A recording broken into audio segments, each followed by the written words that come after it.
Saudi আরবের এমন এক জায়গা রয়েছে যেখানে হযরত মুহাম্মদ সাল্লাল্লাহু আলাইহি ওয়াসাল্লাম যেতে নিষেধ করা সত্ত্বেও সেই জায়গায় এখন হয় ডিজে পার্টি, হয় বিভিন্ন রকমের অনুষ্ঠান এবং জনসমাগম।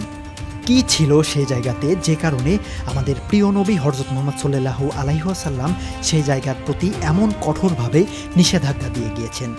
চলুন জেনে আসি আজকের এই আল উলা নামের এলাকার বিস্তারিত। সৌদি আরবের এমন এক জায়গা যেখানে হযরত মুহাম্মদ সাল্লাল্লাহু আলাইহি ওয়াসাল্লাম মুসলিমদেরকে যেতে নিষেধ করেছেন, এমনকি সেই জায়গার খাবার এবং পানি পান করতে নিষেধ পর্যন্ত করে গিয়েছেন। এটি একটি অভিশপ্ত নগরী, যেখানে গেলেও যেতে হবে কাঁদতে কাঁদতে, আর কান্না না এলে যেতে মানা। একটি জাতির গল্প, ক্ষমতার অহংকারের কারণে যাদের ধ্বংস হতে হয়েছিল, যা শতাব্দীর পর শতাব্দী ধরে মুসলিম বিশ্বে কৌতূহল আর রহস্য জিয়ে রেখেছে। কেন নবীজি সাল্লাল্লাহু আলাইহি ওয়াসাল্লাম এই শহরকে